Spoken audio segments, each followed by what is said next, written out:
Hello, welcome to the post-crash modules. In this first of two modules examining post-crash issues, we will be looking at the vehicle and extrication. I'm Stuart Wang, one of the trauma surgeons at the University of Michigan and director of the University of Michigan Program for Injury Research and Education. In this module, you'll also be hearing from Carl Hein, who is one of the fire department's instructors here. We were assisted by Mark Socher, one of the umpire injury fellows and an emergency room physician in preparation of this educational module.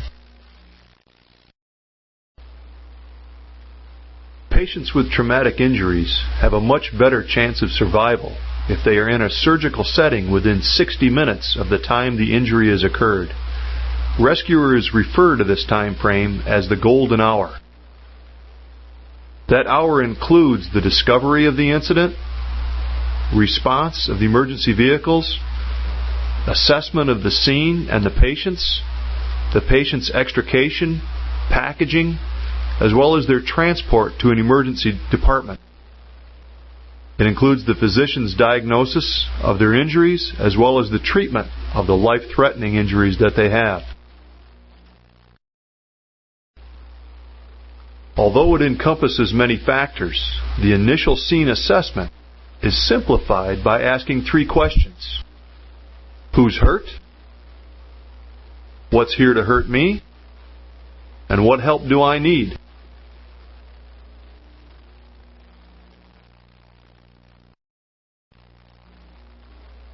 To gather this information, rescuers break into teams, performing an inner circle survey and outer circle survey, in the goal of checking all 7 sides of the scene, looking at the front, the rear, the driver's side, passenger side, over, in, and under the vehicle.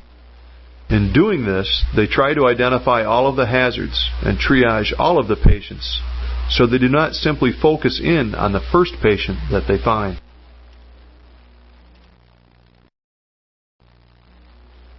Even though the vehicle has come to a stop, rescuers have to ensure that the scene is safe.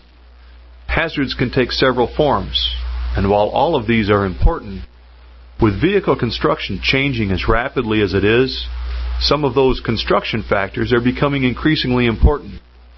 These include the metal, more importantly the plastics that are being used, especially for aerodynamics low around the vehicle, the type of glass or glazing, from tempered to laminated, the implications of polycarbonates and enhanced protective glass, air restraint systems, and their quantity and types located around the vehicle, battery locations from the front to the rear, behind fenders and under seats, and the types of fuel, gasoline to diesel, to large battery packs, and hydrogen being used in vehicles.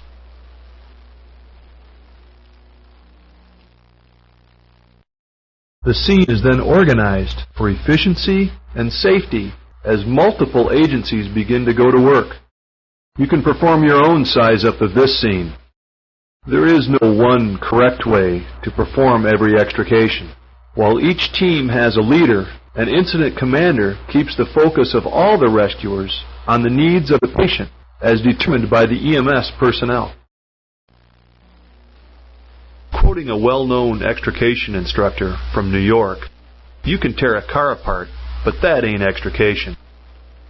While several philosophies for how to do an extrication exist, a core definition is a common thread throughout all of them. That is, extrication is the effective and safe removal of a victim from a hazard or the removal of a hazard from the victim using specialized tools, knowledge, and techniques so that better care can be provided.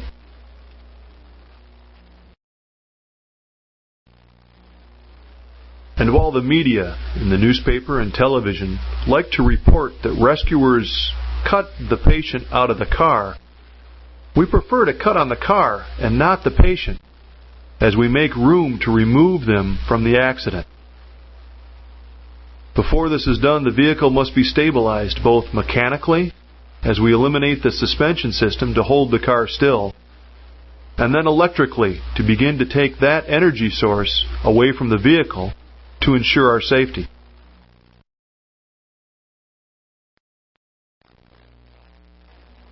In addition to stabilizing the scene and stabilizing the vehicles, rescuers must also begin to stabilize the patient, and gaining access to them oftentimes is best done by using the door closest to the patient. If that door won't open, they'll try all other doors around the vehicle to access that patient. They may have to climb in through an open window, or if there is no open window, break a window furthest away and behind the victim in order to climb in and access him. One of the main objectives of this training program is to help you understand that the vehicle characteristics not only affect its ride and handling and safety, but also affect the rescuer's efforts during extrication. Full-frame, unibody, and space-frame vehicles will all behave differently in a collision, but they'll also all behave differently as we try to disentangle the victim from the vehicle after the collision. Metals tend to bend and tear, while plastics may begin to bend but then shatter unexpectedly as we pry on them. Door latching devices have changed tremendously in the last 20 years. Air restraint systems, where once there was one or two, now there are upwards over 10 air restraint systems located in various places around the car. As the car strikes an object or another vehicle in one corner, it may cause the car to collapse on one side, while on the opposite side of the car may have rolled open and provided easy access for us to get in. Pneumatic struts, while they do a great job and can be hidden, they also provide unique problems for us, as those hidden struts are easily cut with our tools, suddenly releasing high pressures of air as well as fluids. The battery location has changed from one of two locations under the hood to now being tucked behind fenders, underneath seats, rear seats, in trunks, buried underneath windshield washer solvent bottles, and the fuel types used in vehicles. Rescuers got accustomed to gasoline and diesel, but still have an awful lot to learn about 3,000 psi compressed natural gas systems, propane systems, hybrid vehicles with both gasoline engines and large banks of batteries. All of these things are there for a reason. All of the vehicles are built the way they are for very good reasons. But all of these things also create unique problems for rescuers and firefighters as they begin to do their job after a collision.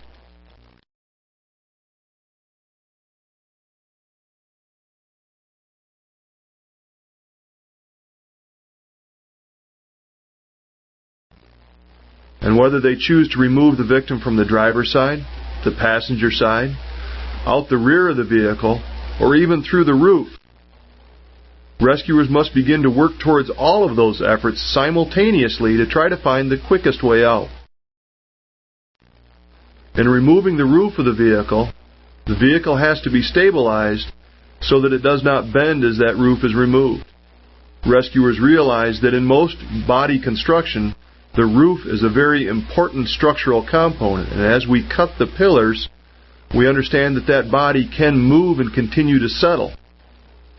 Here the A, B, and C posts have been cut, the windshield's been removed, and all of the side and rear windows were broken so that the roof could be removed. This provides excellent access over the victim and may provide a removal path up and out of the vehicle.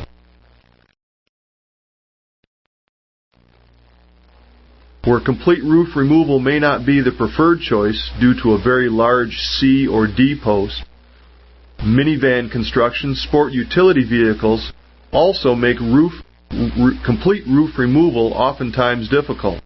Rescuers may opt to flap or fold the roof rearward, cutting the A-post, B-posts, and then a cut through the roof rail, which allows the roof to be folded backwards. The same way it can be folded rearward, it may be advantageous to take the roof towards the front of the vehicle. In doing this, we may not have to deal with the laminated glass and the mess that it makes and hazards that it creates as we try to cut to remove the laminated glass. Folding the roof forward still leaves excellent access over the patient. Probably the most common means for accessing a patient and removing them is through the door. The most common way to open a door is to use powered hydraulic spreaders to remove the latch off of the striker of the door and get it to open. Another option for removing the door is attacking the hinge side. This may be preferred if the door is going to be completely removed. Both the upper and lower hinges must be broken, and then the door comes off the striker. In coupes, there may not be door access into the rear seat. Where rear seat occupants need to be backboarded out, rescuers can make a door where there isn't a door. Cutting a hole in this quarter panel is referred to as a third door conversion. B-pillars oftentimes get in the way of backboards and patient access, so the B-pillar may be removed in addition to the front door and rear door of sedans. This provides a very large and clean opening both to the front and rear seat of the vehicle. Because of the width of the lower part of the B-pillar, the seatbelt retractor, and now seatbelt pretensioners, it's oftentimes difficult to completely remove the B-post and the rear door that may be still attached to it. Here, the rear door is folded down along with the B-pillar, while the front door is opened on its hinges.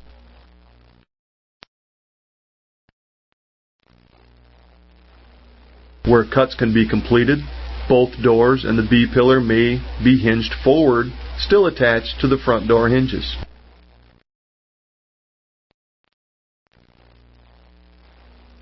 With unibody style construction, oftentimes in frontal collisions, the dashboard rolls down and ends up on the occupant's lap.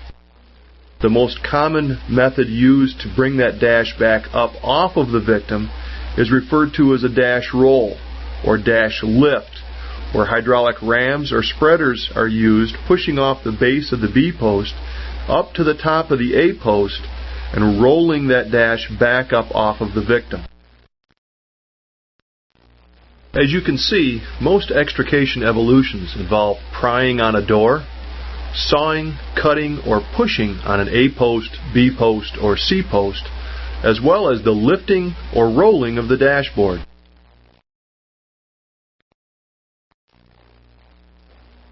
One of the things that are affecting extrication techniques more so than any others is the airbag fiesta that is occurring in vehicle construction. Initially in the steering wheel, then in the passenger side dash area, to seats, to doors, to roofs, to pillars, to virtually any place around the vehicle. Airbags are creating unique problems for rescuers as they try to accomplish their extrication evolutions. Besides the location of the bags, sensors and controllers also must be considered. The controllers and sensors oftentimes located in the center tunnel area, under seats, in hinge pillars, inside doors, inside dashes, near the radiator, all in places that rescuers may have to pry, push, or pull on as they perform their evolutions. If the bag is deployed, many of the hazards have been alleviated for the rescuers. But there are also many times when rescuers are faced with undeployed air restraint systems. Frontal bags may not have deployed if the collision was a rollover, a rear impact, or side impact collision.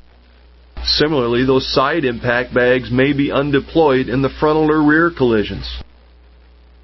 Where occupant positioning sensors are used, we may have bags undeployed in a variety of places around the vehicle.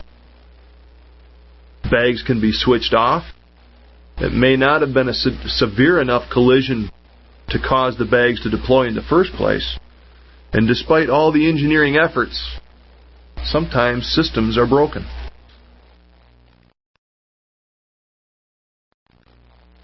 Rescuers are taught some very basic techniques to deal with undeployed airbags.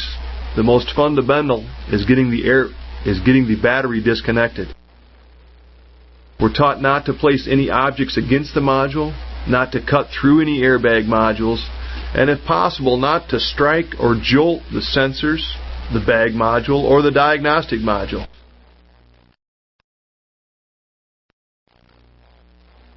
This raises a lot of concerns for rescuers during their extrication efforts. To begin with, it's not often clear where these devices are located. It's not often clear whether all of the airbags have fired, or if part of the airbag system may still deploy after their arrival. And with all the things changing in vehicle construction, we oftentimes learn about new construction characteristics after they create a problem for us at a scene. We're trained to consider the year of the vehicle. Anything from the mid-80s on is very likely to have an air restraint system. Looking at the steering wheel, a large center of the steering wheel indicates that an airbag may be present. If it's there, we can begin to scan around other parts of the vehicle looking for clues. Clues such as labels, bright yellow, red, or orange connectors and wiring, small, low glove compartments that make room for airbag systems in the passenger side dash, or letters or tags that may be embossed. Letters such as SIR, ARS, SRS, SIPS, HPS, ACRS, ITS, KAS, anything but Buick, Chevrolet, or Ford embossed in the vinyl pretty much tells us that there's something hidden there behind it. Some of the embossments are easy to see if you're looking for them. Others may not be so obvious, such as the picture on the right with the well-disguised inflatable curtain indicator located high on the A-post and made of the same color vinyl as the A-post to blend in.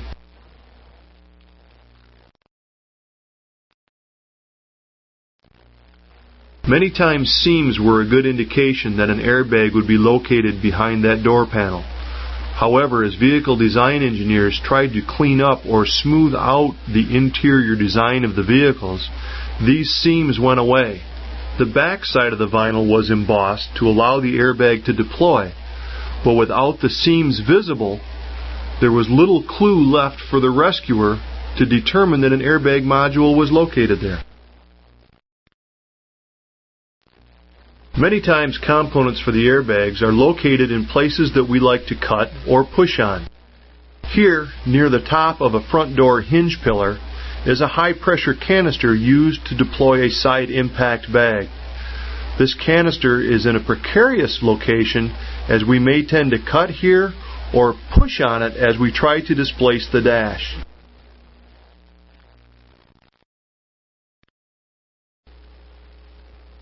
One of the common locations that we do like to cut are in the middle of roof pillars. Here, this high-pressure cylinder for deploying a side curtain bag is located in the D pillar of this vehicle, a very common place where rescuers will try to cut if they want to fold the roof forward or completely remove the roof to gain access to the vehicle.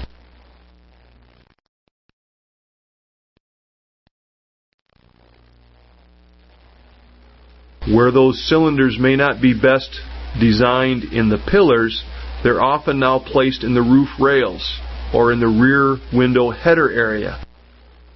If we're going to flap the roof rearward, this cylinder is in a prime location for being cut with an electric reciprocating saw or hydraulic rescue tool. Fortunately, with this accident, the battery was easily accessed in the engine compartment off to the right side of the photograph. This car came to a stop on an expressway, but the semi-truck behind the vehicle didn't come to such a sudden stop until it rolled up and into the vehicle. The driver was the only occupant and was not severely injured. As rescuers disconnected the battery, stabilized the vehicle, and removed the roof to bring the occupant up and out, there was little concern for the undeployed airbags that were left inside the car. But when the collision scenario presents itself differently, tragic results can occur. In Dayton, Ohio in 1995, a 1989 Mitsubishi Galant had gone sideways off the road and into the tree on the driver's side of the vehicle. This incident entrapped both the driver as well as a passenger in the rear seat who was seated directly behind the driver. As firefighters were working to free that rear seat passenger, they caused the deployment of both frontal airbag systems.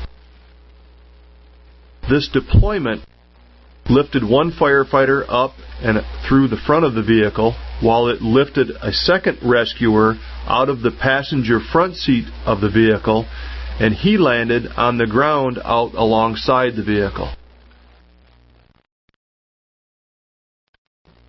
Fortunately for training purposes, there was a news crew on the scene filming the extrication. After the incident, the Dayton, Ohio Fire Department put together an outstanding training program to help others learn from mistakes they had made. One of the most powerful statements made in that video was the quote from the firefighter who was ejected out through the side of the vehicle. He said that it ejected me from the car. It was a pretty violent ejection. I landed on my back. At that point, I really didn't know what had happened. I just told him to make the pain go away. I can't take the pain anymore. In addition to identifying that the air restraint system is present, rescuers must also get the battery disconnected. By de-energizing the electrical system within the car, we begin to deactivate most air restraint systems and also safety other components within the car.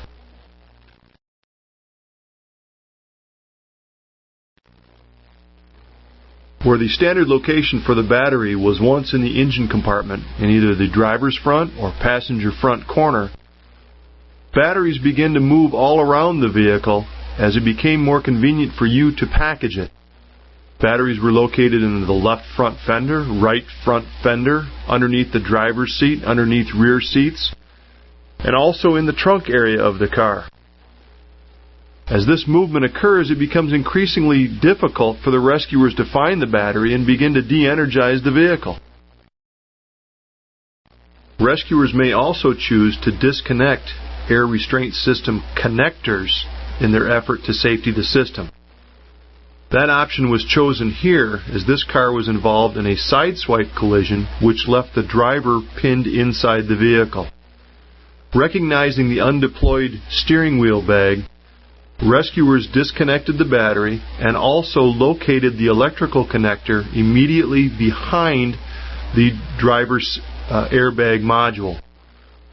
By reaching in and disconnecting that component of the system, they were able to safety the airbag located directly in front of the driver as they went about forcing open the door and displacing the steering wheel to bring her out.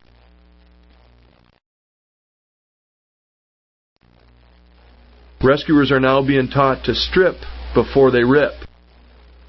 Being taught to strip away the plastic from the inside of pillars, looking for these hidden high-pressure canisters that are used to deploy side impact air curtains. Where the location of the sensor is known, rescuers can avoid those locations in hopes of reducing the chances of deploying an airbag.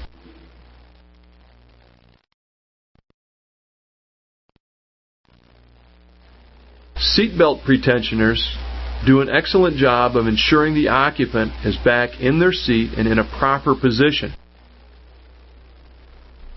But But the deployment mechanisms for those pretensioners are oftentimes located in the center of the B-post, again, where the post is often cut for roof removal, or located low in the B-post, where rescuers like to anchor rams and spreaders for pushing upward on the dash and removing it off the victim. Where these systems may not have deployed due to the type of collision, they then present unique hazards for the rescuers as they begin to push and pull.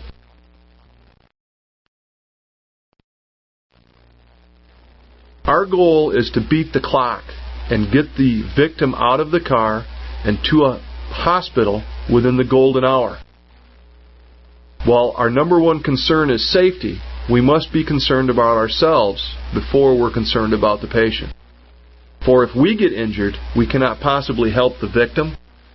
That will also distract other rescuers that are on the scene, as they also then will have to tend to us as an injured rescuer, which again reduces the amount of resources available to the victim.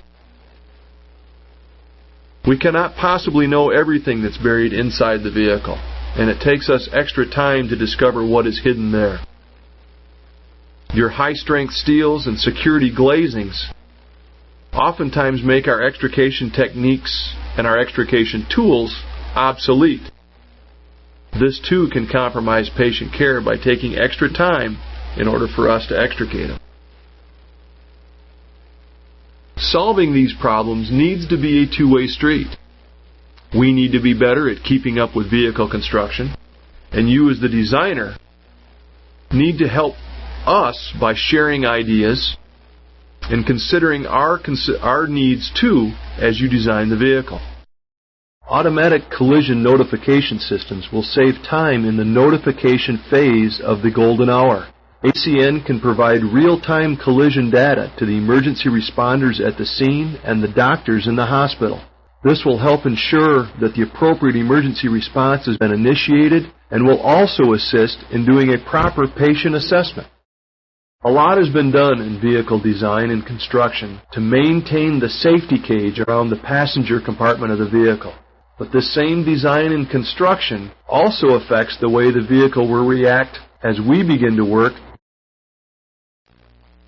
Plastics behave much differently than metals as we try to pry on them, and braces that have been put in place to stiffen the dashboard will also stiffen the dashboard when we try to raise it back up off the victims. IP to tunnel brackets, such as shown here, oftentimes will hold the dash down onto the victim until we can recognize that they need to be cut free, allowing us to raise the dash back up off the victim after a frontal collision. While enhanced protective glass is keeping the interior of the car quieter and reducing the potential for theft as the vehicle sits in a parking lot, enhanced protective glass, however, creates problems for the rescuers, as it also takes us longer to break the glass out or remove it from the vehicle during an extrication technique. Polycarbonate glazing has taken that frustration to the next level.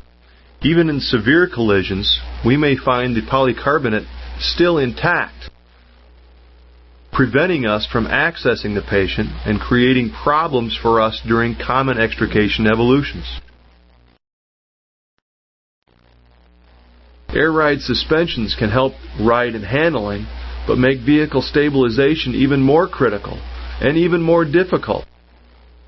Because after the collision, as that air ride suspension begins to lose air, the vehicle can continue to settle. And if vehicle stabilization isn't done completely properly, we're left with a vehicle that continues to move as we begin to bring the patient out.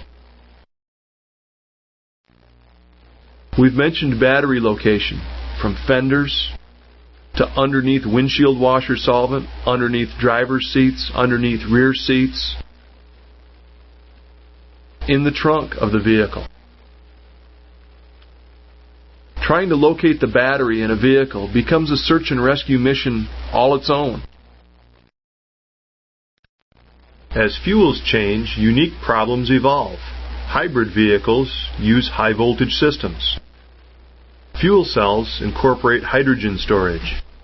Both the stronger sparks and flammable gases are of particular concern to firefighters worldwide.